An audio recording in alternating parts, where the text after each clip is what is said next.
talking of, didn't they bring the very best out of Man City for them to get back into the game and draw level? The football that they played, the passing inside Newcastle's penalty area was just absolutely delightful. And so it's a good warning for Newcastle as to what they're going to face if they truly are going to be successful. And that when they play those sides, you get 3-1 up and you don't let them play fancy football in your own penalty area and start scoring goals. Yeah, all good lessons, really are. And Liverpool on earlier this week, very much the same.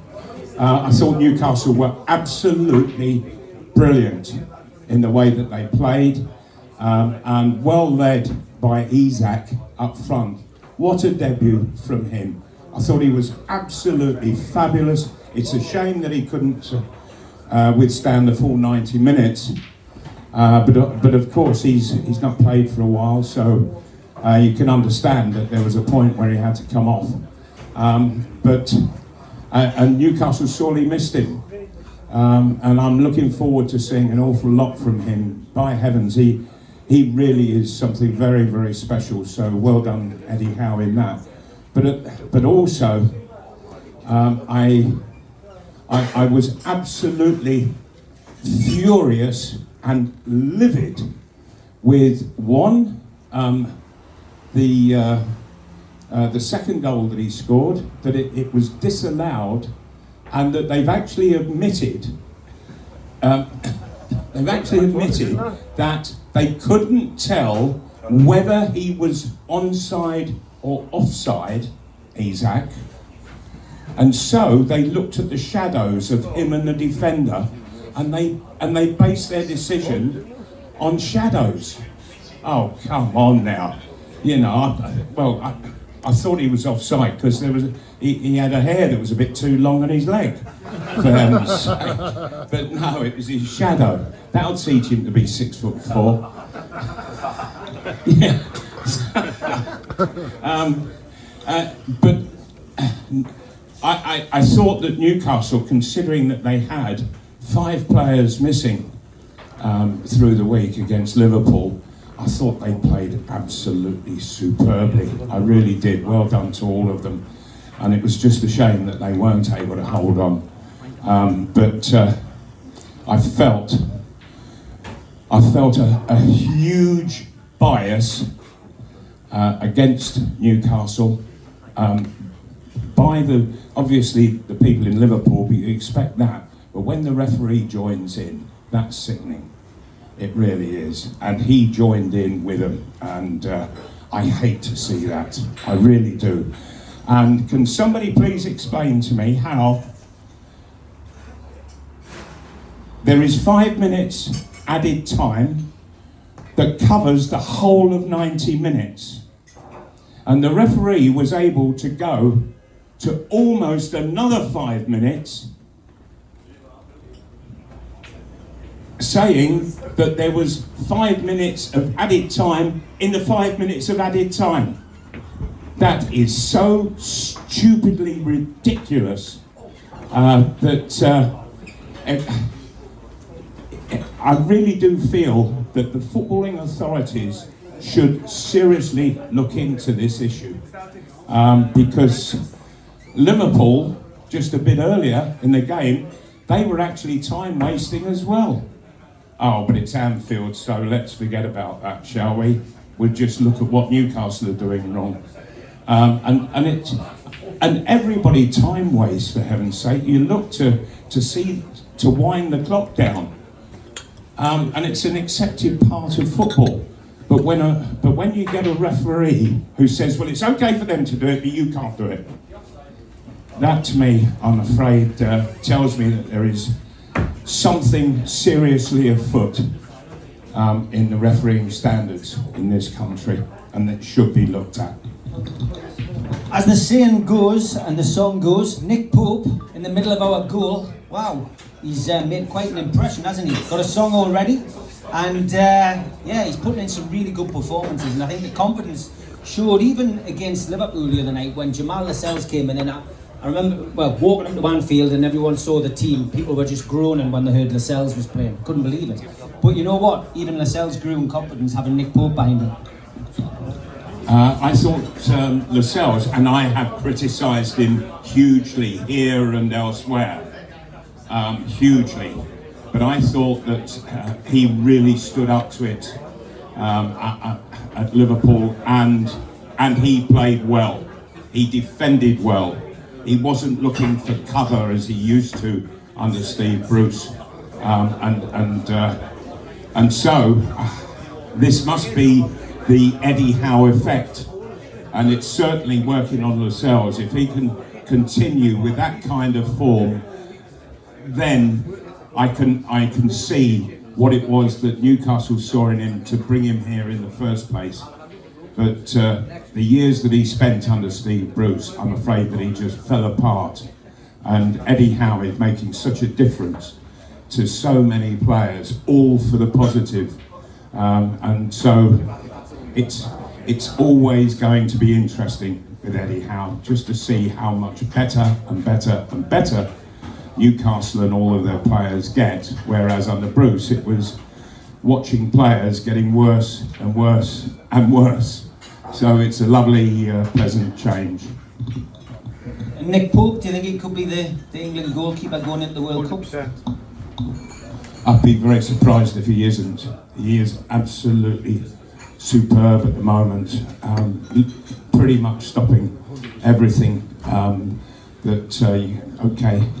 Manchester City, Liverpool, you can forgive him, but the number of saves that he's making, the way he's coming for crosses, he cuts things out so early, and he gives huge confidence in doing that because he keeps coming all of the time.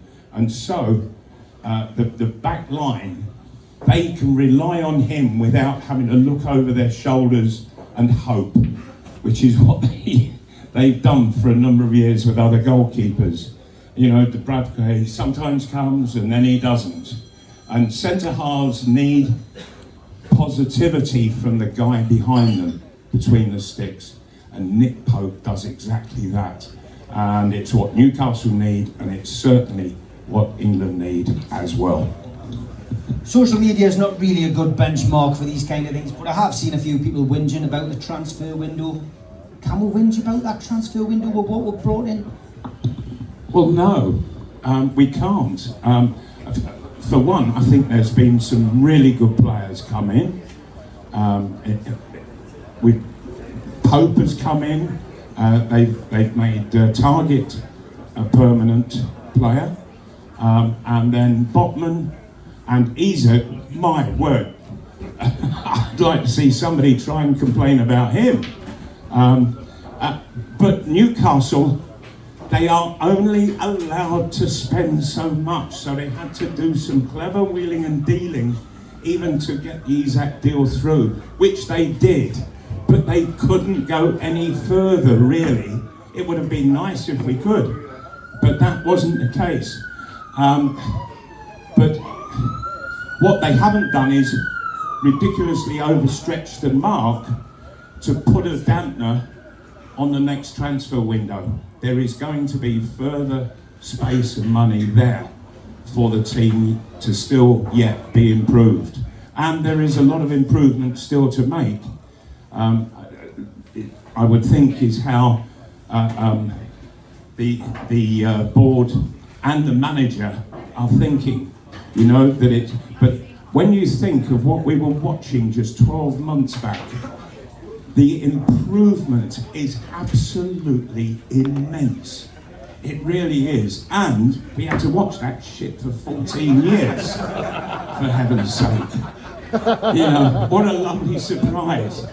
You know, but the one thing that it is very easily forgettable. Eddie Howe as well, with this transfer window, is very, you know, clued up, it seems, on getting the right person, not only to play football, but also the right person off the pitch. And do you think that's perhaps why we didn't see the likes of Tielemans come to Newcastle? Maybe there was never an interest because maybe his attitude off the pitch isn't as good on it?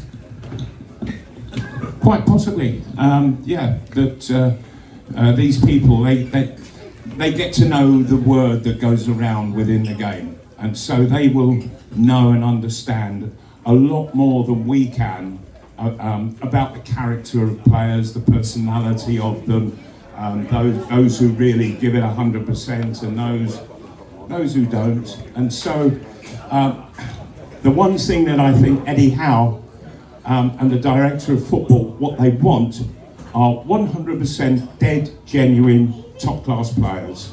That'll do for me. Let's get a team put together to include 11 of those characters every match day. I don't think we'll be able to complain whatsoever. And I think they're working it very well indeed. What you have to remember, and I sense this all the way through the window, that Newcastle, any English clubs that they contacted, they just literally doubled the transfer money that they wanted, and they were making it very, very difficult for Newcastle. Newcastle, I think, for the next 2-3 years, are going to have to do all of their deals abroad. That they're going to find too much difficulty in trying to tie a deal down. Plus, where you're trying to tie a deal down and the other side keep messing you about, pissing you about, it wastes time. So I think they're better with what they're doing, going abroad, doing a deal. There's no jealousy from clubs abroad, but there's jealousy and fear. And so if we don't do any deals in this country, I think good, because I'm looking at top clubs in this country, and they are pooing their pants over what Newcastle United is going to be in 2 or 3 seasons. Last thing on the transfer is just the wage structure Newcastle have got. Obviously that plays its part as well, I guess, with a financial fair play, but they're reluctant to, go above a certain amount, and again that's going to take you away from the equation when you're talking about maybe like the Madisons of this world. I couldn't see Leicester letting Madison go at all. I really couldn't, Steve. That he is very much the engine room of Leicester, and to lose him, I think that the poor manager, bless him, Brendan Rodgers, he would have been looking for a tree to go hang himself, because he lost so many players through this window. To lose a player of the quality of Madison, way too much, and so we can't just look at it from Newcastle's point of view and say, why isn't it working? You've got to look at it from other sides' point of view as well. They've all got their reasons for doing business or not doing business, and I think that it's been a very shrewd window by Newcastle. I really do, the way in which they've dealt abroad. This Isak, he is going to be something very, very special, and he's not just an up-front striker, goal scorer like Wilson is. He is more like Thierry Henry, and he will drift out to the wings and he will pull defenders all over the place and make himself space and then turn and attack. And I think there is a lot more for us to really enjoy as we get to experience this fella. He is some player, 22 years of age, that's all. By heavens, and to come and stick 2 goals of such high quality against Liverpool at Anfield, that takes some doing. So we have an awful lot to look forward to with this fella. Newcastle played Crystal Palace today. As I was walking into town, I saw them walking along the quayside from the Travel Lodge. Obviously getting some last minute advice off the manager. But yeah, this is a game which Newcastle should be looking at to get a win. Just want to know what your prediction is, Mal. And is Isak going to follow in a certain number 9's footsteps and bag a home debut hat-trick, do you think? 50-1 for that to do. Is that right? 50-1? Oh. 100-1 on Sky Bet. Really? Wow. I'm just hoping that he is fit, that he will play, and that because the beauty of him is what he's shown all the other players in his hour on the field at Anfield. What he's shown the Newcastle players is so boosting for them, and it's just screaming, get the ball to me, get the ball into my feet, get the ball onto my chest, and so it really makes such a buzz in the dressing room and out on the pitch amongst all the players, and as long as they react right, this fella, well, yeah, he can go and I think he can go and score for fun. I really do, and good luck to him. I hope he goes breaking records. My prediction for today, and I would dearly like to see Newcastle keep a clean sheet. Palace, I think, are struggling up front. I know they've got Zaha. I don't fancy him much at all. I say that because he's in and out of the game. I don't think there's that much threat. I know all of a sudden he can go whoops and score an absolutely terrific goal like he did earlier in the week, which I think was an equaliser. But overall, I've got very grave doubts about the lad. I think we've got much better here. And so, they are struggling to score goals. We have got the ability, that's been shown, we've got the ability to go and cause devastation in the opponent's area and in and around their goal. So let's go for it. I'm going to take a minimum of 2-0. It could be higher, but let's keep a clean sheet. What I would like to see is at home, get a goal up. The most important goal is the next one, not the one you just scored. And I dearly would like to see them get 2-0 up. That's the goal that can kill off the ambitions of opposition. Whereas 1-0, it always leaves them feeling we're in the game still. We're in the game. We just need that one effort at goal and we're back in it. 2-0 makes it a whole different picture. And I would like to see Newcastle aiming at that. Never mind 1-0, we need 2-0. That's when we can kill the game off and then go and play. Really, seriously, go and play. And we've got the players in which to do that. So, minimum of 2-0 today. I'm going to go 2-0 as well. Malcolm will be back in 6:30, 7:15. You can find out if we're right. As always, he signed a programme 12th of October 1974, a game which Malcolm played in. £2 a raffle ticket, 3 for a £5. I'll come round and sell them now. Put your hands together for Malcolm, and we will see him after the game.